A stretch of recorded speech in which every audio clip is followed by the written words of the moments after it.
Yes sir. चलिए आज हम स्टार्ट करते हैं अब कर्सर। ठीक है, कर्सर क्या होता है, कर्सर क्यों यूज करते हैं, ये सब हम आज क्या करते हैं देखते हैं। तो टॉपिक जो है वो है कर्सर।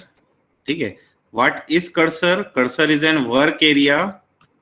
ठीक है, it is N work area provided by Oracle to execute SQL statements and to store processing information। ठीक है, मतलब कोई भी SQL स्टेटमेंट एग्जीक्यूट करना है, फॉर एग्जांपल मुझे अगर इंसर्ट करना है, मुझे अगर डिलीट करना है, मुझे अगर अपडेट करना है, मुझे अगर सेलेक्ट करना है, कोई भी अगर मैं क्या कर रहा हूं SQL स्टेटमेंट एग्जीक्यूट कर रहा हूं, उसका मतलब है कि मैं कर्सर को क्या कर रहा हूं, इन्वोक कर रहा हूं। ठीक है, so basically what is cursor? Cursor is an buffer और बफर एरिया। ठीक है, work area means that is a buffer. ठीक है, तो बफर मेमोरी आपने पढ़ी होगी ओएस में, क्या होती buffer memory? It is an temporary memory. ठीक है, it is an memory between secondary storage to primary storage. इसके बीच में जो होता है वो क्या होता है? बफर।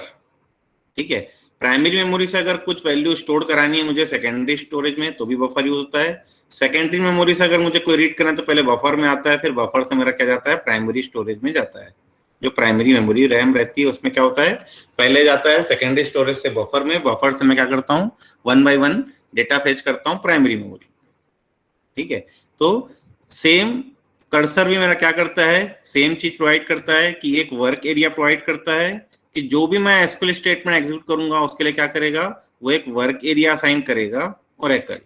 ठीक है, कि उस पर्टिकुलर एसक्यूएल क्वेरीज को कैसे प्रोसेस करना है, मुझे कितनी रोज अपडेट हो रही हैं, कितनी रोज डिलीट हो रही हैं, कितनी रोज सेलेक्ट हो रही हैं, वो सब क्या करता है, एसक्यूएल मेंटेन करता है। क्लियर है? सो जो डेटा सेट, मतलब अगर मैं अपडेट कर रहा हूं या मैं डिलीट कर रहा हूं तो मैं एक से ज्यादा रोज 5 रोज भी अपडेट कर सकता हूं, 5 रोज भी डिलीट कर सकता हूं। ठीक है, इंसर्ट कर रहा हूं तो इंसर्ट मेरी 1 रो भी इंसर्ट हो रही है, एक से ज्यादा रो भी इंसर्ट हो सकती है। सेलेक्ट कर रहा हूं तो सेलेक्ट में एक रो भी सेलेक्ट हो सकती है, मेरे पास मैनी रोज भी सेलेक्ट होके आ सकती हैं। ठीक है, तो अगर मैं कोई सेलेक्ट कर रहा हूं या मैं अपडेट कर रहा हूं तो जो डेटा सेट आता है, जो रिजल्ट आता है, उसको हम बोलते हैं एक्टिव डेटा सेट। ठीक है, उस डेटा सेट को हम बोलते हैं एक्टिव डेटा सेट। ठीक है, उस डेटा सेट को हम क्या करते हैं, 1 by 1 फेच कराते हैं हम किससे, कर्सर से। क्लियर है? अब कर्सर जो है वो कितने टाइप के होते हैं वो देखते हैं। 2 टाइप के कर्सर्स होते हैं मेरे पास। पहला होता है implicit cursor. First one is implicit cursor, second one is explicit cursor. ठीक है, so what is implicit cursor? Implicit cursors are, ये दिख रहा है सब लोगों को ना, ये बड़ा करूं उसको मैं। Implicit cursors are created by PLSQL implicitly. ठीक है, मतलब जो इम्प्लिसिट कर्सर है वो ऑटोमेटिकली PLSQL इम्प्लिसिटली क्या करेगा, क्रिएट करेगा फॉर ऑल SQL स्टेटमेंट्स। ठीक है, ऑल SQL स्टेटमेंट्स, अगर मैंने कोई इंसर्ट स्टेटमेंट एग्जीक्यूट किया, ठीक है, या अगर मैंने कोई डिलीट स्टेटमेंट एग्जीक्यूट किया, या मैंने कोई अपडेट स्टेटमेंट एग्जीक्यूट किया, ठीक है, तो उनके लिए ये क्या करेगा, इम्प्लिसिट कर्सर एग्जीक्यूट करेगा। अगर मैं सेलेक्ट स्टेटमेंट एग्जीक्यूट कर रहा हूं विच रिटर्न्स ओनली 1 रिकॉर्ड। ठीक है, तो 4 जगह आपका इम्प्लिसिट कर्सर यूज होता है, या तो मैं इंसर्ट कर रहा हूं, या तो मैं डिलीट कर रहा हूं, या तो मैं अपडेट कर रहा हूं, या तो मैं सेलेक्ट कर रहा हूं और सिलेक्शन में मेरे पास एक ही रो आ रही है, एक ही रिकॉर्ड मेरा सेलेक्ट होके आ रहा है, तो उसके लिए मेरा क्या होगा, इम्प्लिसिट कर्सर यूज होगा। ठीक है, और इम्प्लिसिट कर्सर का जो नेम रहेगा वो रहेगा SQL। क्लियर है? एक्सप्लिसिट कर्सर्स देखते हैं second. So explicit cursors are user defined cursors, मतलब अब इसको कौन डिफाइन करेगा, इसको डिफाइन करेगा यूजर। ठीक है, for processing of multiple records, मतलब अगर अब मैं सेलेक्ट स्टेटमेंट लिख रहा हूं और सेलेक्ट स्टेटमेंट में मेरे पास कितने रिकॉर्ड्स आ रहे हैं, मोर देन 1 रिकॉर्ड्स आ रहे हैं, मतलब m रिकॉर्ड्स आ रहे हैं, तब मैं क्या करूंगा, मैं यूज करूंगा एक्सप्लिसिट कर्सर। क्लियर है? तो इसको क्या करेगा, अगर मैं इसको इम्प्लिसिट कर्सर से एग्जीक्यूट करना चाहूं तो ये आपका एरर शो करेगा। ठीक है, तो इस पर्टिकुलर चीज को प्रोसेस करने के लिए मुझे एक्सप्लिसिट कर्सर की नीड पड़ेगी। ठीक है, तो अब आ जाते हैं कर्सर के एट्रीब्यूट्स के ऊपर। तो हर कर्सर के पास 4 एट्रीब्यूट रहते हैं, वन बाय वन देखते हैं। First one is percentage is open. ठीक है, percentage is open means cursor name percentage is open, ये चेक करता है कि कर्सर मेरा ओपन है कि क्लोज है। So it returns true if cursor is open, false otherwise. मतलब कर्सर अगर मेरा क्लोज कंडीशन में है तो मैं क्या कहूंगा, फॉल्स रिटर्न करेगा ये। अगर कर्सर ओपन कंडीशन में है तो ये ट्रू रिटर्न करेगा। Second attribute is percentage found. So it returns true if records was fetched successfully from the opened cursor and false otherwise। मतलब अगर सक्सेसफुली फेच होके आ रहा है तो मतलब परसेंटेज फाउंड मेरा ट्रू रिटर्न करेगा, और अगर मेरा सक्सेसफुली फेच नहीं हो रहा है कर्सर से डेटा तो उसको हम बोलेंगे कि मेरा परसेंटेज फाउंड क्या रिटर्न करेगा, फॉल्स रिटर्न करेगा। जस्ट इसका रिवर्स जो है वो है नॉट फाउंड। मतलब नहीं अगर फेच होगा तो ये ट्रू रिटर्न करेगा, और अगर फेच हो जा रहा है तो ये फॉल्स रिटर्न करेगा। ठीक है, जस्ट उसका रिवर्स है। And last one is the row count. So it returns the number of records process from cursor. ठीक है, अब जैसे हम लोग एसक्यूएल क्वेरी लिखते हैं सेलेक्ट स्टार फ्रॉम ईएमपी, तो हमें नीचे दिखाता है कि 14 रोज सेलेक्टेड। ठीक है, तो वो क्या कर रहा है, नंबर ऑफ रिकॉर्ड्स बता रहा है कि इतने रिकॉर्ड्स सेलेक्ट होके आ रहे हैं इस पर्टिकुलर क्वेरी से। तो सेम जो आउटपुट आपका एसक्यूएल क्वेरी जनरेट कर रही है, सेम आउटपुट हम लोग पीएलएसक्यूएल से भी जनरेट करना चाहें तो मुझे लिखना पड़ेगा परसेंटेज रो काउंट से काउंट करना पड़ेगा कि कितने रिकॉर्ड्स मैंने सक्सेसफुली फेच कर लिए हैं कर्सर से। क्लियर है? तो वन बाय वन सभी के हम क्या करते हैं, एग्जांपल्स देखते हैं।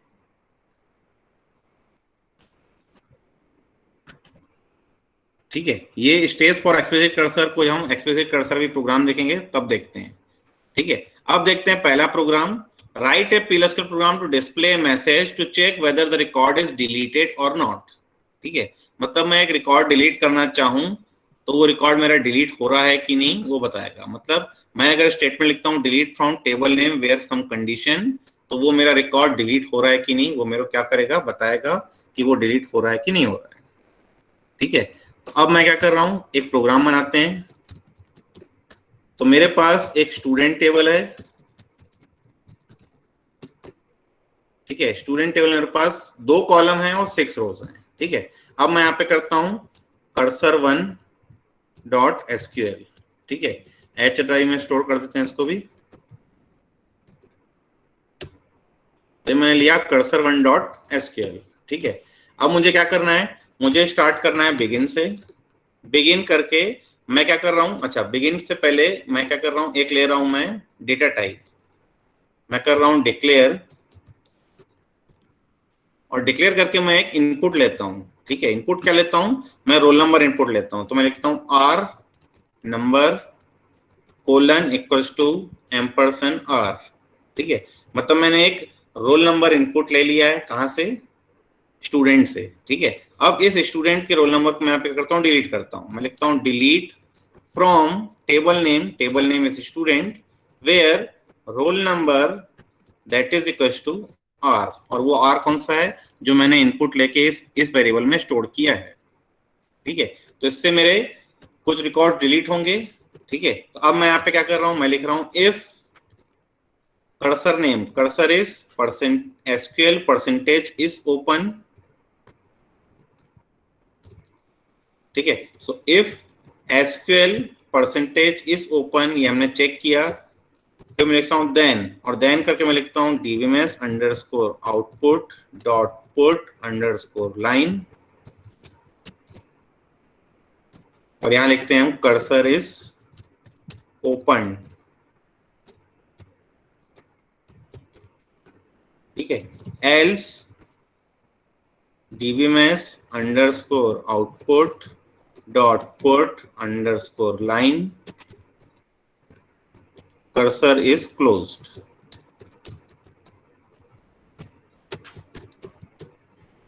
ये हो गया मेरा एंड, ये मेरा प्रोग्राम एंड हो गया। ठीक है, तो मतलब मैं क्या कर रहा हूं, मैंने एक कर्सर क्रिएट किया, इम्प्लिसिट कर्सर। मैंने एक डिलीट स्टेटमेंट लिखा, तो delete statement, insert statement, update statement में क्या होता है, इम्प्लिसिट कर्सर क्रिएट होता है। Implicit cursor are named as SQL, ठीक है, and it is automatically created by PL/SQL engine, ठीक है। तो SQL इंजन क्या करेगा, ऑटोमेटिकली इसको क्रिएट करेगा, नेम देगा SQL। तो मैं चेक कर रहा हूँ कि ये मेरा ओपन कंडीशन में है कि नहीं है, ठीक है। अगर ये ओपन कंडीशन में होगा तो ये ओपन आएगा, अगर ये क्लोज कंडीशन में होगा तो क्लोज आएगा, ठीक है। तो रन करके देखते हैं पहला प्रोग्राम, ठीक है। तो अगर मैं देता हूं इनपुट, मैं इनपुट देता हूं 1, ठीक है, तो क्या करेगा, 1 को डिलीट कर देगा। डिलीट करने के बाद, अच्छा इस प्रोग्राम में अभी एक गड़बड़ी है, हम क्या करते हैं, इसको फेल करते हैं। फेल कैसे करेंगे इसको, अच्छा ये तो पूरा ही बंद हो गया, फिर से ओपन करते हैं।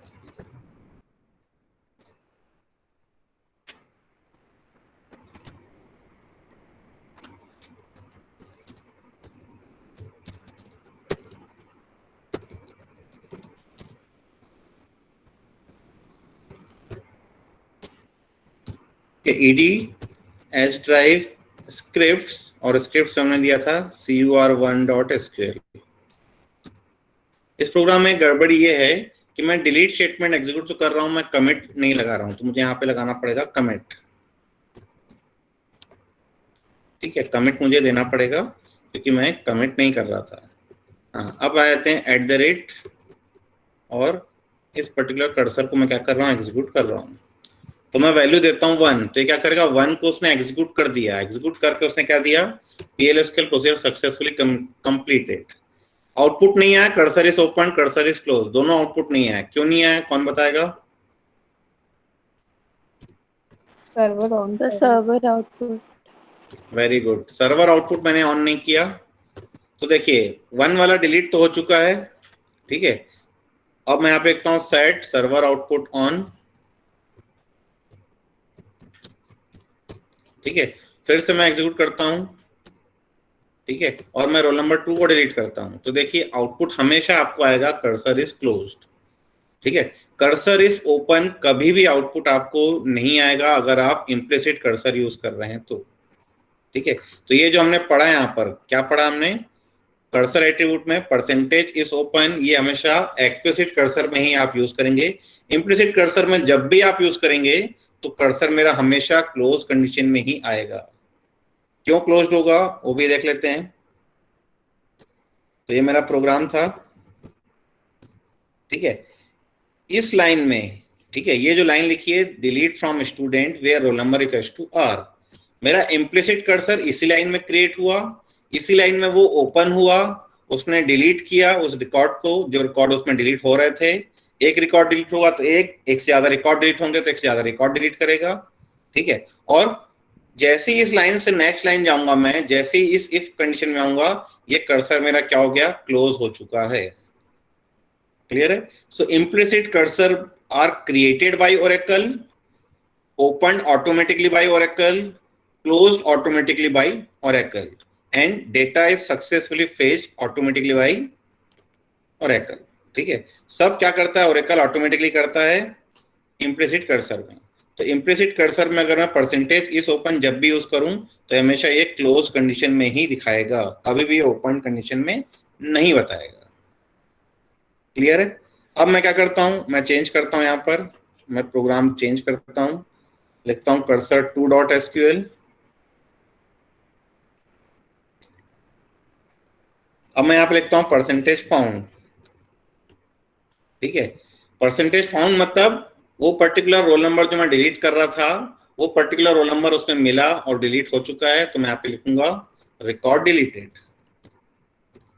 रिकॉर्ड इज डिलीटेड,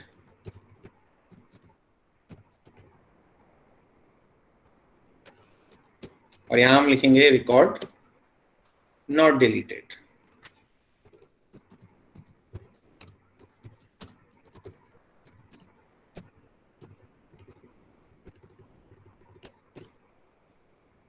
क्लियर है? सेव कर देते हैं इसको। सेव करने के बाद हम आ जाते हैं वापस अपने प्रोग्राम में, रन करते हैं कर्सर 2। अब देखिए मेरे पास रोल नंबर 1 डिलीट कर चुका हूँ, रोल नंबर 2 भी मैंने डिलीट कर दिया है ना। अब रोल नंबर 3 को डिलीट करता हूँ मैं, तो रोल नंबर 3 मैंने लिखा, तो यहाँ पे आया देखिए आंसर, रिकॉर्ड इज डिलीटेड। ठीक है, और अगर मैं आप देखूं यहाँ पर सेलेक्ट स्टार फ्रॉम स्टूडेंट, तो 1, 2 एंड 3 तीनों मेरा डिलीट हो चुका है। क्लियर है? लेकिन अब अगर मैं फिर से प्रोग्राम को एग्जीक्यूट करता हूँ, ठीक है, एग्जीक्यूट करके मैं फिर से देता हूँ 1, तो यहाँ पे देखिए आउटपुट आ रहा है रिकॉर्ड नॉट डिलीटेड। क्यों? क्योंकि मेरे को ऐसा रिकॉर्ड नहीं मिला। किसमें नहीं मिला? डिलीट स्टेटमेंट जो मैंने एग्जीक्यूट किया, तो रोल नंबर 1 वाली मुझे रो नहीं मिली। नहीं मिली मतलब रिकॉर्ड मेरा डिलीट नहीं हुआ है। ठीक है, अगर आप सेलेक्ट स्टार फ्रॉम स्टूडेंट भी करेंगे तो ऐसा कोई रिकॉर्ड मेरे पास था ही नहीं जो मेरे को उसको डिलीट करना था। ठीक है, तो ये मेरा सेकेंड प्रोग्राम हुआ जो मैंने बताया परसेंटेज फाउंड वाला।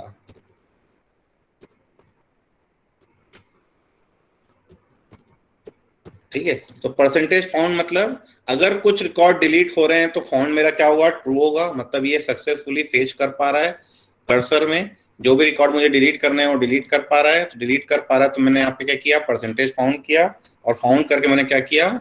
बता दिया कि वो मेरा रिकॉर्ड डिलीट हो चुका है। अगर वो एक भी रिकॉर्ड डिलीट नहीं कर रहा था तो ये फॉल्स हो जाएगा। फॉल्स हो जाएगा मतलब नॉट डिलीटेड में आ जाएगा। सर हाँ सर एक डाउट है, अगर जब delete from student where roll number equal to R में जब वो रिकॉर्ड डिलीट हो चुका है तो सेकंड स्टेटमेंट में उसको फेच कैसे किया? कहाँ फेच किया उसने? एसक्यूएल रिकॉर्ड फाउंड वाला कि रिकॉर्ड डिलीट हो गया। देखो यहाँ पे मैंने क्या किया? एग्जीक्यूट किया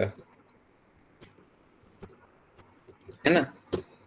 मैंने दिया रोल नंबर, अभी मेरे पास 4, 5, 6 है, तो मैंने 4 दिया, तो रिकॉर्ड इज डिलीटेड बताया क्योंकि रोल नंबर 4 वाला रिकॉर्ड उसमें था, उसने सक्सेसफुली उसको डिलीट कर दिया। डिलीट हुआ मतलब कोई रिकॉर्ड डिलीट हो रहा है, मतलब ये दिखा रहा है रिकॉर्ड इज डिलीटेड। फिर से मैं एग्जीक्यूट कर रहा हूं और मैं दे रहा हूं रोल नंबर 4, तो ये रिकॉर्ड नॉट डिलीटेड दिखाएगा क्योंकि अब 4 की एंट्री है ही नहीं मेरे रिकॉर्ड में। ठीक है, तो वो जो मेरा जो कर्सर था, उस कर्सर में ऐसा कोई भी रिकॉर्ड डिलीट नहीं हो पा रहा है। ठीक है, उस कर्सर से, तो यहाँ पर दिखा रहा है रिकॉर्ड नॉट डिलीटेड। क्लियर है? Yes, अभी तो sir. कुछ फेच किया ही नहीं हमने। फेच तो हम सब सेलेक्ट करेंगे तब फेच करेंगे ना। चलिए आगे बढ़ते हैं। अब अगर मैं यहाँ पे चेंज करके इसको मैं कर देता हूँ कर्सर 3.sql। ठीक है, यहाँ पे अगर मैं लगाता हूँ नॉट फाउंड, ठीक है, तो मुझे क्या करना पड़ेगा? जो डिलीटेड है उसको यहाँ पे करना पड़ेगा, और जो रिकॉर्ड नॉट डिलीटेड है उसको ऊपर करना पड़ेगा। Just reverse. ठीक है, नॉट फाउंड है मतलब रिकॉर्ड डिलीट नहीं हुआ है, तो मुझे नॉट डिलीटेड अब यहाँ दिखाना है, और रिकॉर्ड इज डिलीटेड मुझे यहाँ दिखाना है। ठीक है, एग्जीक्यूट करके देखते हैं। अब है मेरा कर्सर 3। ठीक है, यहाँ पे देते हैं हम @, तो अब यहाँ पे देते हैं वैल्यू देते हैं 1, तो 1 मुझे मिला ही नहीं था क्योंकि अब मेरे पास जो रोल नंबर बचे हैं वो 5 और 6 ही बचे हैं। 1, 2, 3, 4 डिलीट कर चुका हूँ मैं, तो 1 डिलीट कर रहा हूँ तो नॉट डिलीटेड बता रहा है। अगर मैं 5 डिलीट करता हूँ तो ये दिखा रहा है रिकॉर्ड इज डिलीटेड। 5 को फिर से डिलीट करते हैं तो बताएगा रिकॉर्ड नॉट डिलीटेड, क्योंकि ऐसा रिकॉर्ड मेरे रिकॉर्ड में नहीं है। ठीक है, so found and percentage found are the 2 criteria या 2 एट्रीब्यूट्स जो एक दूसरे के ऑपोजिट काम करते हैं। ठीक है, अगर मैं फाउंड यहाँ लिखता हूं तो ये कंडीशन यहाँ लिखनी पड़ेगी, यहाँ लिखनी पड़ेगी, और नॉट फाउंड लिख रहा हूं तो उसको उल्टा करना पड़ेगा जैसे मैंने अभी किया। क्लियर है? अब आ जाते हैं fourth programme.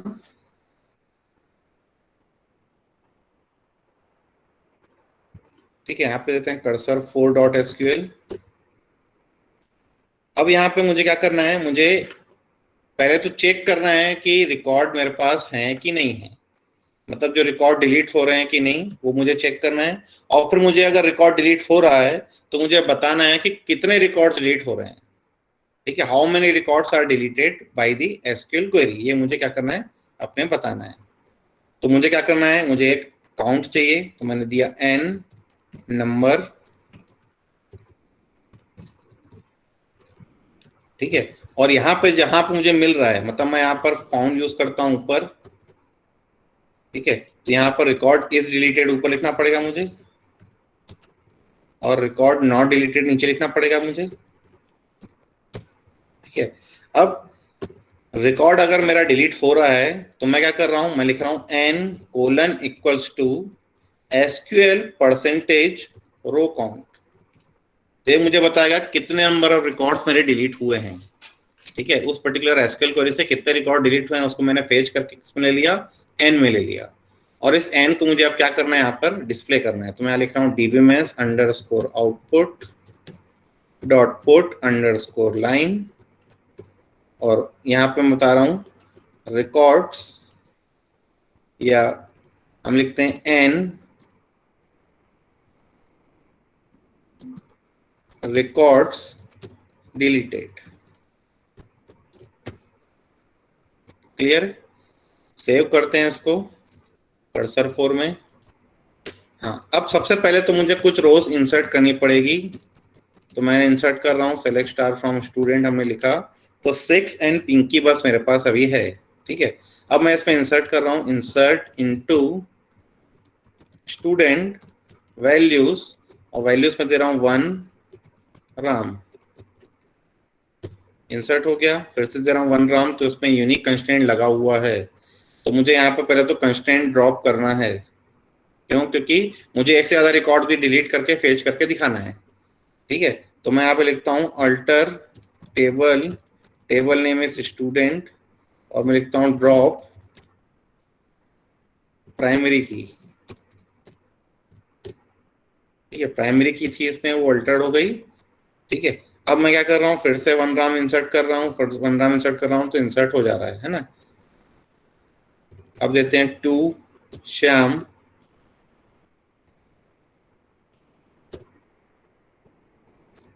Roll number 2 Gopal, और यहाँ हम कर देते हैं कमिट। तो अगर हम देखें मेरे पास अब स्टूडेंट टेबल में कुछ रिकॉर्ड्स हैं, और रिकॉर्ड्स हैं 1 राम 1 राम 1 राम 2 श्याम 2 गोपाल 6 पिंकी, ठीक है। और अब मैं अपना कर्सर वाला प्रोग्राम एग्जीक्यूट करता हूँ। कौन सा? कर्सर 4.sql,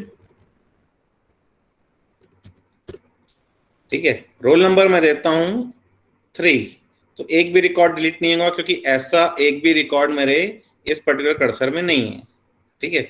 तो दिखा रहा है रिकॉर्ड नॉट डिलीटेड, और फिर दिखा रहा है रिकॉर्ड्स डिलीटेड, ठीक है। दोनों दिखा रहा है आपको, record not deleted, records deleted. तो प्रोग्राम में कहीं ना कहीं कुछ गड़बड़ी है, देखते हैं क्या गड़बड़ी है।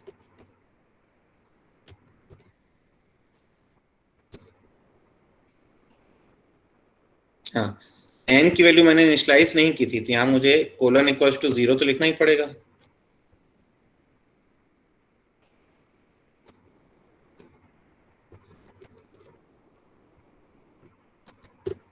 चलिए फिर से देखते हैं, रोल नंबर 3 मेरे पास अभी भी नहीं है, तो यहाँ देखिए रिकॉर्ड नॉट डिलीटेड, और फिर बता रहा है 0 रिकॉर्ड डिलीटेड, ठीक है। मतलब एक भी रिकॉर्ड मेरा डिलीट नहीं हुआ है, ठीक है।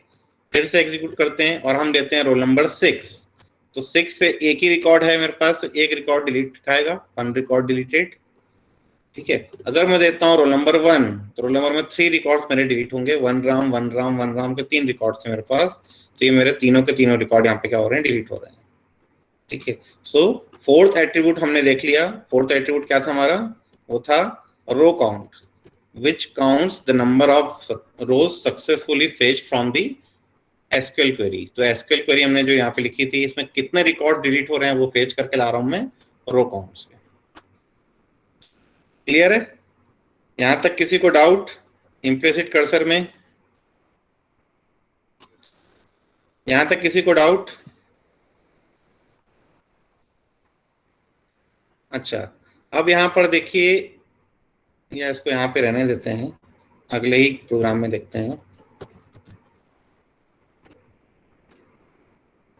अब आते हैं कर्सर 5 में, ठीक है। कर्सर 5 में आ जाते हैं, इसको हम यहाँ से डिलीट कर देते हैं, ठीक है। अब मुझे कर्सर में क्या लिखना है? मुझे लिखना है सेलेक्ट, और मुझे कुछ वैल्यूज सेलेक्ट करके लानी है, किससे? डेटाबेस से, और उनको क्या करना है? उनको डिस्प्ले करना है, ठीक है। फॉर एग्जाम्पल मेरे पास एक टेबल है, इसको हम यहीं पे इतना ही सेव करके क्लोज कर देते हैं। मेरे पास स्टूडेंट टेबल अगर मैं देखूं तो मेरे पास सिर्फ और सिर्फ 2 ही रिकॉर्ड हैं, एक तो रोल नंबर है और एक मेरे पास क्या है, एक रोल नंबर और एक स्टूडेंट नेम है, तो इसको हम छोड़ देते हैं। हम आ जाते हैं अपने ईएमपी टेबल में, सेलेक्ट स्टार फ्रॉम ईएमपी। तो मेरे पास 8 कॉलम्स हैं, 14 रिकॉर्ड्स हैं, ठीक है। तो अब आ जाते हैं अपने कर्सर 5 वाले प्रोग्राम में, ठीक है। मुझे क्या करना है, इसमें से कुछ रिकॉर्ड्स को मुझे क्या करना है, फेच करना है, ठीक है।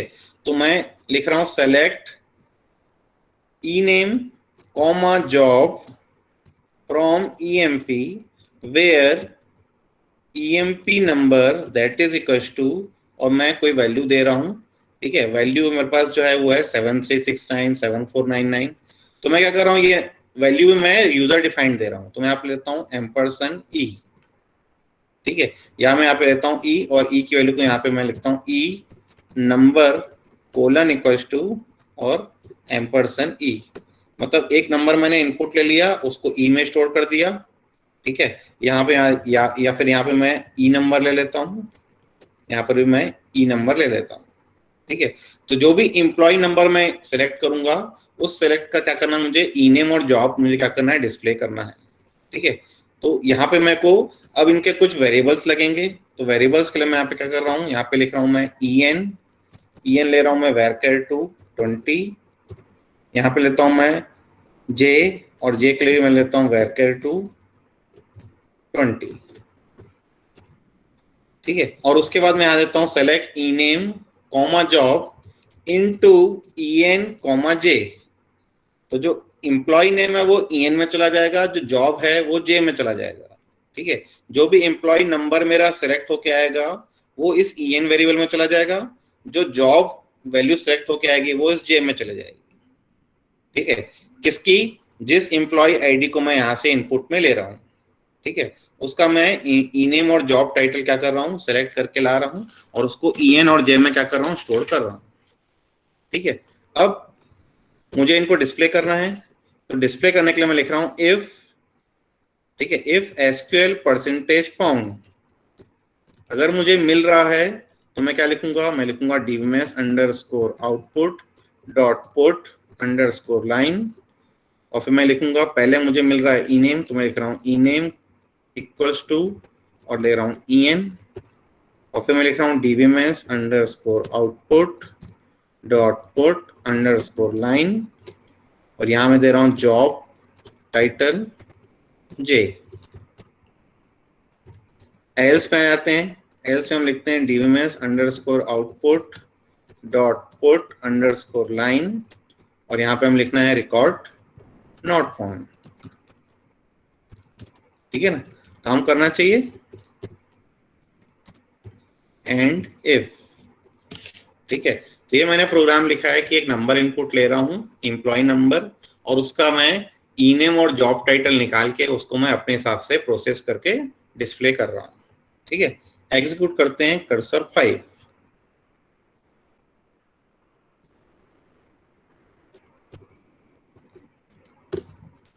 चलिए अब मैं देता हूं 7369, ठीक है। पहला एम्प्लॉय आईडी था मेरा 7369, तो मुझे नेम मिलना चाहिए स्मिथ, जॉब मिलना चाहिए क्लर्क, ठीक है। एग्जीक्यूट करते हैं इसको, तो देखिए ईने में मुझे मिल रहा है स्मिथ, जॉब टाइटल मिल रहा है मुझे क्लर्क, ठीक है। अब फिर से एग्जीक्यूट करता हूं मैं, और अब मैं ऐसी वैल्यू देता हूं जो नहीं है, तो मैंने 1000 डाली, 1000 एम्प्लॉय आईडी मेरे पास कहीं पर भी नहीं है, ठीक है। सो आउटपुट क्या आना चाहिए, आउटपुट क्या आना चाहिए, record not found, record not found, very good. लेकिन आउटपुट क्या आ रहा है, आउटपुट आ रहा है error at line 1, no data found, clear है। तो ये एल्स पार्ट में नहीं जा रहा है, क्यों नहीं जा रहा है वो देखते हैं। तो ये मेरा यहाँ पर एक इम्प्लिसिट कर्सर एग्जीक्यूट हुआ जो एक रो जनरेट कर रहा था, एक पर्टिकुलर एम्प्लॉय आईडी के एक एम्प्लॉय नंबर और एम्प्लॉय जॉब टाइटल को क्या कर रहा था, वो जनरेट कर पा रहा था, ठीक है। तो इसमें एक एक्सेप्शन आ रहा है, क्यों, क्योंकि अगर मैं इसमें एक भी एम्प्लॉय नंबर ऐसा दूं जो डेटाबेस में नहीं है, तो ये क्या करेगा, इसमें और इसमें वैल्यूज नल आएगी, मतलब कोई डेटा नहीं आएगा, तो ये इस en और इस j में क्या स्टोर करेगा, क्योंकि मैंने इनटू करके डाला है तो इसमें कुछ भी स्टोर नहीं करेगा, मतलब इसमें एक एक्सेप्शन रेस होगा। तो अब मुझे यहाँ पर एक्सेप्शन हैंडलिंग करनी पड़ेगी। एक्सेप्शन ब्लॉक में मुझे लिखना पड़ेगा when no underscore data underscore found then, और देन करके मुझे अब यहाँ पे लिखना पड़ेगा dbms अंडरस्कोर आउटपुट वाला जो मैंने यहाँ लिखा था। कहाँ पर, ये जो एल्स पार्ट था, इस एल्स पार्ट को हम यहाँ से अब डिलीट करेंगे और इस एल्स पार्ट को यहाँ से उठाएंगे, उठा के हम क्या करेंगे, यहाँ डालेंगे। क्लियर है? So this is the name of the exception, no underscore data underscore found. This is a predefined exception in PLSQL। ठीक है, कब कॉज होगा ये कब आएगा, जब मैं ऐसा एम्प्लॉय नंबर या ऐसी कंडीशन दे रहा हूं जिसमें इस पर्टिकुलर सेलेक्ट क्वेरी में एक भी डेटा नहीं आ रहा है, तब ये आएगा no underscore data underscore found. ठीक है, तो अब अगर इस प्रोग्राम को हम रन करके देखें तो यहाँ पे आएगा @। अब मैं यहाँ पे दे रहा हूँ 7369, तो ये स्मिथ का रिकॉर्ड दिखा रहा है।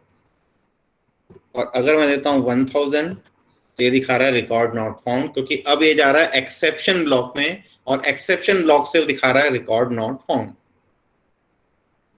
क्लियर है? तो ये पहला प्रोग्राम हमने देखा जिसमें हमने एक्सेप्शन को क्या किया, हैंडल किया। ठीक है, सो इम्प्लिसिट कर्सर के तीनों प्रोग्राम मैंने, मतलब चारों कंडीशन मैंने आपको बता दी है।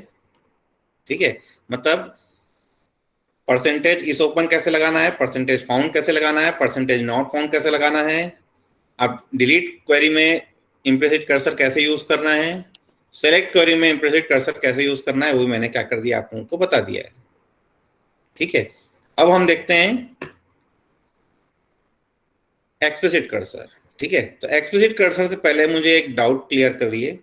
मैंने यहाँ पे दिया है ename into en, तो इस ename और इस en का जो डेटा टाइप है वो सेम होना चाहिए, तभी उसमें वैल्यू जाएगी। सिमिलरली इस जॉब का और इस जे का जो वेरिएबल मैंने क्रिएट किया, दोनों का डेटा टाइप सेम होना चाहिए। तो मैंने यहाँ पे दिया है en का varchar 20, जे का भी varchar 20, क्योंकि मुझे पता है कि ename में जो है वो varchar डेटा ही है और 20 डिजिट के ही हैं, जॉब में भी जो है varchar डेटा ही है और 20 डिजिट के ही हैं। लेकिन अगर मुझे नहीं पता है, सिमिलरली इस EMP नंबर में भी जो वैल्यू है और इस जो ई नंबर में जो वैल्यू है वो भी इन दोनों का भी डोमेन सेम होना चाहिए। ठीक है, तो मैंने यहाँ पे दिया है नंबर। ठीक है, तो मुझे यहाँ पे देना क्या चाहिए, मुझे यहाँ पे देना चाहिए emp नंबर परसेंटेज टाइप। तो ये क्या करेगा, ऑटोमेटिकली क्या करेगा, emp टेबल के emp नंबर कॉलम का जो भी डेटा टाइप होगा उसको यहाँ पे प्लेस कर देगा। सिमिलरली यहाँ पे भी जो varchar 20 दे रहा हूं, इसकी जगह मुझे क्या देना चाहिए, emp.ename percentage type. Similarly, here also emp.job percentage type। ये मेरा प्रोग्राम अभी भी जो है परफेक्टली चलेगा जैसे पहले चल रहा था। ठीक है, मैंने दिया 7369, तो ये स्मिथ का रिकॉर्ड दिखा रहा है। अगर मैंने दिया 1000 तो ये दिखा रहा है रिकॉर्ड नॉट फाउंड। क्लियर है? किसी कोई डाउट है अप टू इम्प्लिसिट कर्सर? अब मैं इसको सेव करता हूं और सेव करता हूं cursor6.sql।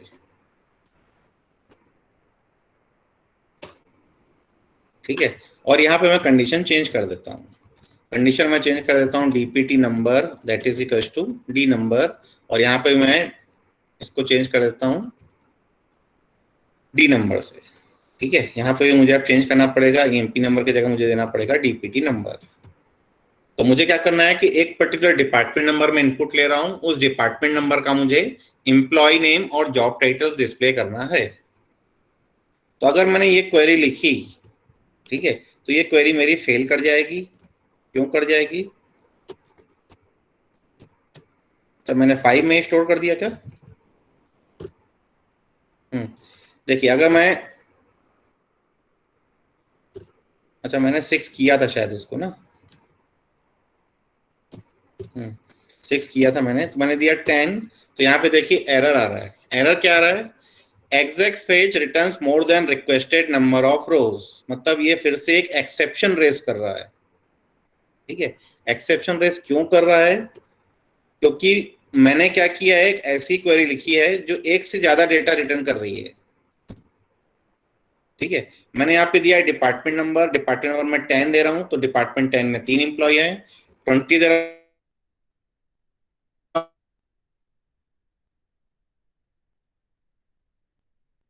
हूँ तो डिपार्टमेंट 5 एम्प्लॉयज हैं। डिपार्टमेंट 30 दे रहा हूँ तो डिपार्टमेंट 30 में पास 6 एम्प्लॉयज हैं। दैट मीन्स इस ईनेम वाले जो एट्रीब्यूट है या इस पर्टिकुलर वेरिएबल में तो स्टोर करना पॉसिबल नहीं है। एक वैल्यू थी तो 1 to 1 मैपिंग यहाँ पे हो रही थी। अब मुझे यहाँ पर क्या करना पड़ेगा, इम्प्लिसिट कर्सर की जगह छोड़ के मुझे क्या करना पड़ेगा, एक्सप्लिसिट कर्सर क्रिएट करना पड़ेगा। सो एक्सप्लिसिट कर्सर का प्रोग्राम देख रहे हैं अब हम। इसको हम यहाँ से हटाते हैं और हटा के हम यहाँ पे लिखते हैं। अच्छा, पहले देखते हैं कि जो एक्सेप्शन आ रहा था वो क्यों आ रहा था। ठीक है, तो वापस इसको मैं वापस वहीं डाल देता हूं। ये क्या कर रहा है, एक और एक्सेप्शन रेस कर रहा है। और एक्सेप्शन क्या रेस कर रहा है, when too underscore many underscore data. ठीक है, अब यहां पे हम लिखेंगे DBMS underscore output dot put underscore line, और यहां पे हम दिखाएंगे many records found use explicit cursor.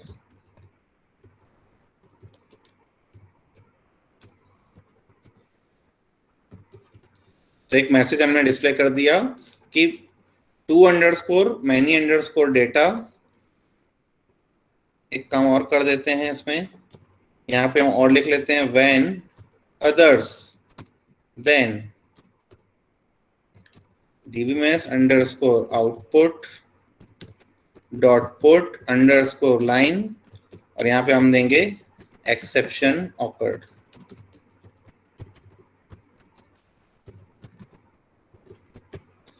तो लास्ट लाइन क्यों लिखी मैंने?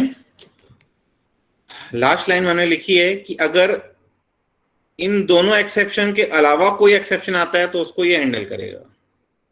ठीक है, जैसे हम जावा का प्रोग्राम बनाते हैं तो जावा में सबसे आखिरी में हम लिखते हैं कैच स्टेटमेंट, और कैच के अंदर हम लिखते हैं एक्सेप्शन, और एक्सेप्शन ई करके लिख देते हैं। ठीक है, मतलब एक्सेप्शन क्लास का एक ऑब्जेक्ट क्रिएट करते हैं ई। ठीक है, और इसमें हम बता देते हैं कि जितने भी एक्सेप्शन अब आएंगे उसको ये हैंडल करेगा। और ये सबसे लास्ट में होता है। लास्ट में क्यों होता है, अगर इसको मैं सबसे पहले रख दूंगा, ठीक है, तो क्या करेगा, सारे एक्सेप्शन यही हैंडल करने लग जाएगा। ठीक है, तो ये क्या करेंगे, पहले हम क्या करेंगे, इन एक्सेप्शंस को हम दे रहे हैं, उसके बाद लास्ट में हम क्या कर रहे हैं, अदर्स को चांस दे रहे हैं कि अगर ये एक्सेप्शन में नहीं आ रहे हैं तो अब बाकी एक्सेप्शन को ये हैंडल करेगा। ठीक है, सिमिलरली जैसे सी प्लस प्लस हम लिखते थे तो सी प्लस में हमारे पास था catch dot dot dot which is generic catch statement था आपका। ये हमारा सी प्लस प्लस में हमने पढ़ा था। ठीक है, जावा में जेनरिक कैच स्टेटमेंट जो रहता है वो रहता है कैच एक्सेप्शन ई के नाम से। ठीक है, यहां पर जो जेनरिक कैच स्टेटमेंट है वो है व्हेन अदर्स। ठीक है, तो अब फिर से इस प्रोग्राम को रन करके देखेंगे तो आपको यहां दिखाएगा many records found use explicit cursor, क्योंकि डिपार्टमेंट 10 या डिपार्टमेंट 20 या डिपार्टमेंट 30 तीनों में अगर कोई भी वैल्यू दूं तो ये क्या करेगा, एक से ज्यादा वैल्यूज दिखा रहा है। अच्छा, too underscore many underscore data must be declared. अच्छा, ये मैंने गलत लिखा है यहाँ पर, एक्सेप्शन का जो नेम है वो many data found.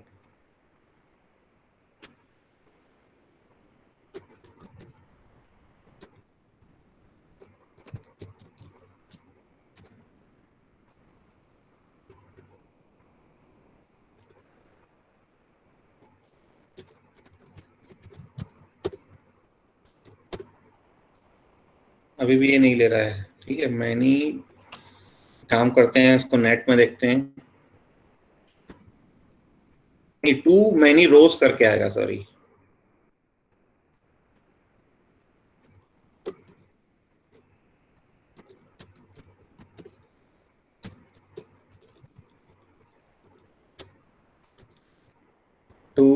Underscore many underscore रोज।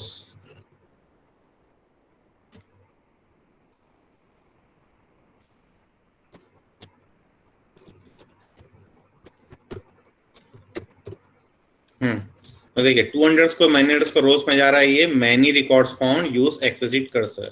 ठीक है, मतलब इस प्रोग्राम में आपको बता रहा है कि अब ये आपका जो प्रोग्राम है फेल हो चुका है, ये प्रोग्राम इम्प्लिसिट कर्सर से नहीं बनने वाला, आपको बनाना पड़ेगा इसको एक्सप्लिसिट कर्सर से। तो अब एक्सप्लिसिट कर्सर में हम क्या करते हैं, तो एक्सप्लिसिट कर्सर में पहले तो हम यहाँ पे उसके स्टेप्स सीखते हैं। तो एक्सप्लिसिट कर्सर के लिए आपको क्या करना पड़ेगा, पहले तो आपको डिक्लेयर करना पड़ेगा, declare a cursor map to an SQL select statement that receives data from processing, मतलब जिसमें मैनी डेटा आ रहे हैं। ठीक है, फिर आपको क्या करना पड़ेगा, कर्सर को ओपन करना पड़ेगा, फिर उस डेटा को फेच करना पड़ेगा। ठीक है, फेच करके क्या करना पड़ेगा, उसको प्रोसेस करना पड़ेगा, फिर आपको एग्जिट करना पड़ेगा और फिर आपको क्लोज करना पड़ेगा। ठीक है, मतलब आपको क्या करना पड़ेगा कि कर्सर क्रिएट करना पड़ेगा, कर्सर ओपन करना पड़ेगा, कर्सर से डेटा फेच करना पड़ेगा, लूप लगा के एक एक डेटा फेच करके उसको प्रोसेस करना पड़ेगा, लूप को क्लोज करना पड़ेगा और फिर कर्सर को क्लोज करना पड़ेगा। ठीक है, वन बाय वन देखते हैं। पहले जो कर्सर स्टेटमेंट था इसको हम क्या कर रहे हैं, डिक्लेयर कर रहे हैं, तो इसको डिक्लेरेशन सेक्शन में जाएंगे। अब लिखेंगे कर्सर। ठीक है, हम लिख रहे हैं कर्सर, कर्सर नेम लिखता हूं मैं C1S और फिर मैं कर्सर का डेफिनेशन ला रहा हूं। तो कर्सर डेफिनेशन में अब यहां पर इनटू स्टेटमेंट नहीं रहेगा। ठीक है, तो कर्सर स्टेटमेंट क्या है, cursor, cursor name is cursor, cursor name as select query, select query जो भी हमारी उस पर्टिकुलर डेटा को जनरेट कर रही है। ठीक है, उसके बाद बिगिन में आएंगे, तो बिगिन में आपको करना पड़ेगा ओपन कर्सर नेम, तो कर्सर को मैंने ओपन किया। ठीक है, उसके बाद मुझे लूप लगाना पड़ेगा। ठीक है, तो मैं लिखा रहा हूँ लूप, और लूप करके मैं क्या कर रहा हूँ, मैं लिख रहा हूँ फेच C1 इंटू, अब मैं en कॉमा जॉब लिख रहा हूँ। ठीक है, मतलब C1 में जो पहली रो आ रही है उसमें एक ई नेम और एक जॉब टाइटल आ रहा है, उसको मैं en और j में क्या कर रहा हूँ, फैच कर रहा हूँ। ठीक है, फैच करके मैं क्या कर रहा हूँ, अब मैं यहाँ पे ले रहा हूँ एग्जिट वैन, और एग्जिट वैन करके मैं लिख रहा हूँ C1 परसेंटेज नॉट फाउंड। ठीक है, जब मेरे को डेटा नहीं मिलेगा तब मैं क्या करूंगा, एग्जिट कर जाऊंगा। ठीक है, और उससे पहले मैं क्या कर रहा हूँ, डिस्प्ले करूंगा। तो डिस्प्ले जो करूंगा वो मैं क्या कर रहा हूँ, ये वैल्यू डिस्प्ले करनी है, मुझे नेम और जॉब टाइटल्स डिस्प्ले करने थे। तो मैंने यहाँ पे लिखने हैं कि E name is equal to en, j is equal to j। ठीक है, तो ये मुझे इसके ऊपर नहीं लिखना है, ये मुझे इसके नीचे लिखना है। क्यों, क्योंकि अगर ये फेच होगा तो ही डिस्प्ले करना है, अगर ये फेच नहीं होगा तो ये डिस्प्ले नहीं करना है, तो मुझे इसको इसके नीचे लिखना पड़ेगा। उसके बाद ये हो गया मेरा एंड लूप, इफ कंडीशन है ही नहीं मेरे पास। ठीक है, एंड लूप हो गया, लूप मेरा एंड हो गया। एंड होने के बाद अब मैं क्या करूंगा, मेरा जो कर्सर है उस कर्सर को मैं क्या करूंगा, क्लोज करूंगा। तो क्लोज C1 लिखूंगा। ठीक है, एक्सेप्शंस के मैंने ये जो ब्लॉक्स लिखे हैं मैं लिख भी सकता हूं, नहीं भी लिख सकता हूं, बेटर है कि इनको यहाँ पे हम रहने देते हैं, इसकी जरूरत अब नहीं पड़ेगी, इसको हम हटा देते हैं। ठीक है, तो अब यहाँ पे आ जाते हैं ओपन C1, कर्सर ओपन करेगा। ठीक है, फिर मैं लूप लगा रहा हूँ, लूप टू एंड लूप, एक एक डेटा मैं फेच कर रहा हूँ, उसको मैं फिर प्रोसेस कर रहा हूँ, en और j को मैं क्या कर रहा हूँ, प्रिंट कर रहा हूँ। तो जितने भी रिकॉर्ड्स आएंगे उतने रिकॉर्ड्स मेरे प्रिंट हो जाएंगे और फिर मेरा लूप क्लोज हो जाएगा। क्लोज होने के बाद मैं कर्सर को भी क्या कर दूंगा, क्लोज कर दूंगा। क्लियर है, रन करते हैं।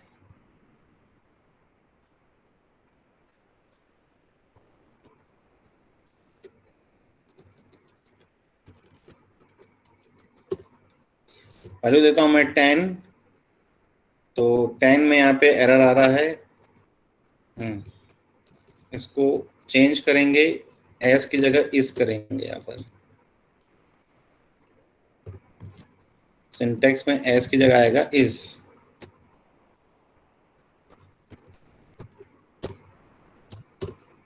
तो मैंने वैल्यू दिया 10, 10 में एरर आ रहा है।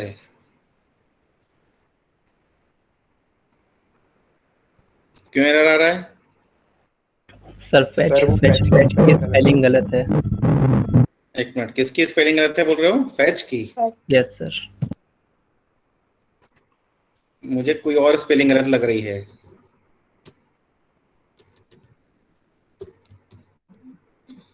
चलिए, एक तो फैच की स्पेलिंग गलत है, दूसरी कर्सर की स्पेलिंग भी गलत है। यहाँ पे ओ आएगा।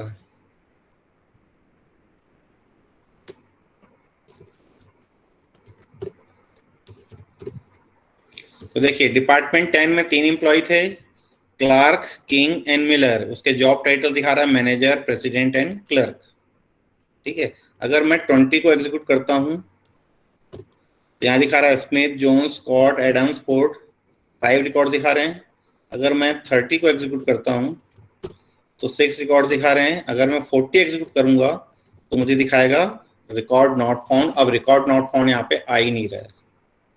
ठीक है, तो यहाँ पे एक्सेप्शन रेज नहीं हो रहा है। क्यों नहीं हो रहा है? क्योंकि मैं इसको हैंडल कर रहा हूं कहां से? ऊपर से। एग्जिट पेन में मैंने डाल दिया है ना। मैंने एग्जिट पेन में डाल दिया है कि अगर एक भी रिकॉर्ड फाउंड नहीं मिलता है तो ये डिस्प्ले करना ही नहीं है।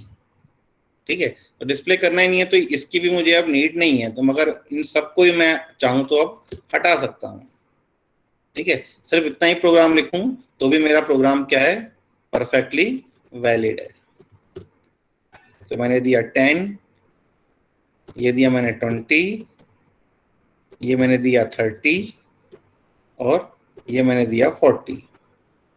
ठीक है, तो यहाँ पे आपको जो है रिकॉर्ड नॉट फाउंड करके एक डिस्प्ले करना है। तो रिकॉर्ड नॉट फाउंड डिस्प्ले करने के लिए आपको क्या करना पड़ेगा? एक एल्स कंडीशन यहाँ पे लेनी पड़ेगी। ठीक है, या आपको इतना ही अगर आप शो कर देंगे तो भी चल जाएगा। ठीक है, क्योंकि एल्स कंडीशन आप डालोगे तो एल्स कंडीशन हर बार एग्जीक्यूट होते रहेगी आपकी। क्लियर? तो यहाँ पे एल्स हमें नहीं दिखाना है। अगर आपका रिकॉर्ड में दिखा रहा है तो उस रिकॉर्ड को डिस्प्ले करना है, नहीं दिखा रहा है तो उसको डिस्प्ले नहीं करना है। क्लियर है? तो ये एक्सप्लिसिट कर्सर समझ में आ रहा है। अब इस एक्सप्लिसिट कर्सर में एक और टाइप देखते हैं हम लोग, जिसमें मैं क्या कर रहा हूं, इस वेरिएबल्स को मैं यहां से हटा देता हूं। ठीक है, और यहां पे मैं देता हूं एक रिकॉर्ड नाम का वेरिएबल। ठीक है, और ये क्या करेगा? EMP परसेंटेज रो टाइप लेगा। ठीक है, EMP परसेंटेज रो टाइप लेगा। ठीक है, पहले तो इसको सेव करते हैं कर्सर 7 से।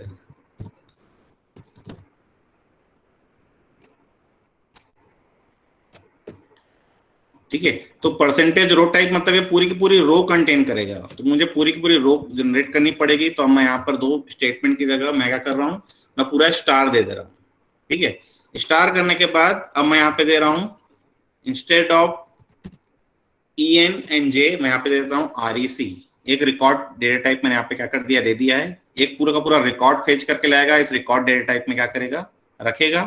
और अब मुझे क्या करना है? उस रिकॉर्ड का एम्प्लॉय नेम डिस्प्ले करना है। तो मैं लिखूंगा record name, record dot E name and record dot job. ठीक है, तो ये मेरा प्रोग्राम अभी भी मेरा परफेक्टली वैलिड है। बस चेंज मैंने क्या किया है कि इंस्टेड ऑफ 2 वेरिएबल्स मैंने क्या कर दिया है? पूरे का पूरे रिकॉर्ड को फेच कर दिया है। और उस रिकॉर्ड से मैं क्या कर रहा हूं? उन पर्टिकुलर ई नेम और जॉब टाइटल्स की वैल्यू ले रहा हूं। तो इससे बेनिफिट ये है कि अगर मुझे ई नेम जॉब टाइटल के अलावा भी कोई और वैल्यू चाहिए तो मैं वो भी REC डॉट करके मैं क्या कर सकता हूँ? डिस्प्ले कर सकता हूँ। क्लियर है? तो ये वाला एक बार फिर से। यहां मैंने क्या किया? देखिए, ये कर्सर मैंने डिफाइन किया, select star from EMP where DP number to D number. तो जो भी डिपार्टमेंट नंबर दूंगा उसकी मैं सारी की सारी इंफॉर्मेशन ले रहा हूँ। ठीक है, सारी की सारी इंफॉर्मेशन मतलब मैं पूरी की पूरी रो को क्या कर रहा हूँ? स्टोर कर रहा हूँ कर्सर में। इस C1 में क्या कर रहा हूँ? पूरी की पूरी रो स्टोर कर रहा हूँ। तो पूरी की पूरी रो स्टोर कर रहा हूँ तो मैं फैच करूंगा तो पूरी की पूरे रिकॉर्ड को लाना पड़ेगा। तो रिकॉर्ड के लिए मुझे रिकॉर्ड टाइप का डेटा टाइप चाहिए। तो मैंने यहाँ पे लिखा है रिकॉर्ड EMP परसेंटेज रो टाइप। मतलब इस पर्टिकुलर वेरिएबल में पूरी की पूरी रो क्या होगी, कंटेन कर सकता है, ये पूरा का पूरा रो कंटेन कर सकता है, जबकि ये डी नंबर जो है ये सिर्फ और सिर्फ एक ही वेरिएबल, एक ही पर्टिकुलर एट्रीब्यूट की वैल्यू स्टोर कर सकता है, जो है डीपीटी नंबर। ठीक है, जबकि ये रिकॉर्ड जो है, ये रिकॉर्ड पूरे के पूरे रो को स्टोर कर सकता है। ठीक है, तो मैंने यहाँ पे पूरी की पूरी रो मैंने क्या की, फेच की, फेच C1 इंटू REC। ठीक है, एक रो मैंने फेच की, उस रो का मैंने क्या किया, नेम और जॉब डिस्प्ले किया। फिर सेकेंड रो फेच की, सेकेंड रो का नेम एंड जॉब डिस्प्ले किया। थर्ड रो फेच की, थर्ड रो का नेम एंड जॉब डिस्प्ले किया। तो जब जब मेरे को क्या होगा, मिलेगा, जब मुझे नॉट फाउंड मिलेगा, ये मैं क्या होगा, एग्जिट कर जाऊंगा मैं अपने लूप से। ठीक है, तो ये पूरी पूरी रिकॉर्ड को क्या कर रहा है, फेच करके रिकॉर्ड में से उन डेटा को क्या कर रहा हूं मैं, डिस्प्ले कर रहा हूं। तो इससे बेनिफिट ये है कि कल को अगर मुझे सैलरी भी डिस्प्ले करनी है तो मैं यहाँ पर सिर्फ क्या करूंगा, dbms_output.put_line और यहाँ पे लिखूंगा सैलरी इक्वल्स टू rec.cell। ठीक है, तो ये मेरा क्या करेगा, सैलरी भी डिस्प्ले करना स्टार्ट कर देगा। 7 ही था मेरे ख्याल से, चेंज मैंने नहीं किया है, तो मैंने दिया 10। तो देखिए नेम, जॉब और सैलरी तीनों डिस्प्ले कर रहा है। क्लियर है? अब इसका एक एडवांटेज और है कि अभी मैंने क्या किया, अभी मैंने कर्सर क्रिएट किया। ठीक है, कर्सर को मैंने ओपन किया, फिर मैंने एक लूप लगाया, उस लूप में मैंने एक एक रिकॉर्ड को फेच किया, फिर उस रिकॉर्ड को मैंने प्रोसेस किया और सबसे आखिरी मैंने कर्सर को क्लोज किया। ठीक है, तो ये पूरे के पूरे स्टेप मैंने फॉलो किए, 6 स्टेप्स मैंने फॉलो किए। डिक्लेयर किया, ओपन किया, फैच किया, प्रोसेस किया, लूप को एग्जिट किया और कर्सर को क्लोज किया। ठीक है, अब हम क्या कर रहे हैं, ये सेम पूरे प्रोसीजर को हम क्या करते हैं, हम बनाते हैं इसको कर्सर फॉर लूप से। तो मैंने क्या किया, मैंने कर्सर क्रिएट कर दिया, कर्सर C1 इज, और कर्सर मैंने क्रिएट कर दिया कि इस डिपार्टमेंट नंबर के सारी इंफॉर्मेशन मुझे चाहिए। रिकॉर्ड भी मैंने यहाँ पे क्रिएट किया था, इस रिकॉर्ड की मुझे नीड नहीं है। ठीक है, अब मैं यहाँ पे ले रहा हूं for every record in cursor. So this is my cursor for loop. ठीक है, for every record in cursor, cursor name is C1, execute the loop.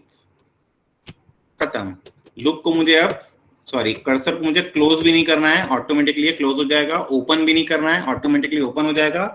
Fetch भी नहीं करना है, फेच ऑटोमेटिकली हो जाएगा यहाँ पर। For every record in C1, तो ये क्या करेगा, एक एक रिकॉर्ड फेच करेगा, उनको प्रोसेस कर रहे हैं और फिर लूप मेरे जैसे ही खत्म हो जाएगा, वो क्या हो जाएगा, सारे रिकॉर्ड्स को क्या करेगा, डिस्प्ले करना स्टार्ट कर देगा। तो ये मैंने गलती कर दी, शायद कर्सर 7 में ही सेव कर दिया। ठीक है, तो मैं वापस कर दूंगा उसको। देखिए ये 10 का डिस्प्ले कर रहा है, अगर आप यहाँ पे इसको 20 करेंगे तो 20 भी डिस्प्ले हो रहा है। ठीक है, 30 करेंगे तो 30 भी डिस्प्ले हो रहा है, 40 करेंगे तो 40 में कुछ भी आउटपुट नहीं दिखाएगा आपको। सो this is cursor for loop. Clear है? ये कर्सर फॉर लूप से बनाया हमने। सेव एज करता हूं, पुराना प्रोग्राम भी आपको मैं रिस्टोर करके दिखाता हूं। तो कर्सर 8, अब कर्सर 8 में क्या था, ये यहाँ पर मुझे क्या था, एक तो मुझे वेरिएबल क्रिएट करना पड़ा था एक रिकॉर्ड के लिए। तो यहाँ पे रिकॉर्ड लिखा मैंने EMP% रो टाइप। ये क्या कर रहा है, पूरी की पूरी रिकॉर्ड को क्या कर रहा है, स्टोर कर रहा है। यहाँ मुझे ओपन करना पड़ेगा, ओपन C1। ओपन C1 करने के बाद अब मैं यहाँ पे लूप लगा रहा हूँ। लूप के बाद मुझे क्या लिखना पड़ रहा है, मुझे लिखना पड़ रहा है फेच C1 इंटू REC, और फिर मुझे आप लिखना पड़ रहा है exit when C1% not found.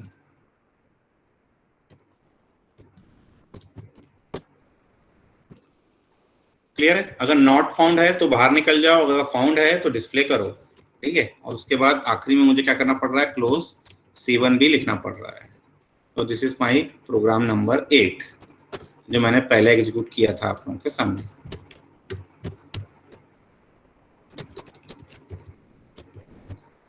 So 10 display हो जा रहा है। अगर मैं दे रहा हूँ 20 ये भी डिस्प्ले हो जा रहा है। अगर मैं दे रहा हूँ 30 ये भी डिस्प्ले हो जा रहा है। अगर मैं दे रहा हूँ 40 ये डिस्प्ले नहीं कर रहा है। क्लियर है? सो ये पूरा का पूरा कर्सर मैंने खत्म कर दिया है। किसी को किसी भी पॉइंट में कोई डाउट है तो पूछ सकते हैं। ये सारे प्रोग्राम मैंने बना के दिखा दिए हैं आपको, ठीक है? आप लोग लिख लेंगे, इसमें एग्जीक्यूट एक बार आप लोग करके देखना पड़ेगा आपको ना। Any doubt? Any doubt?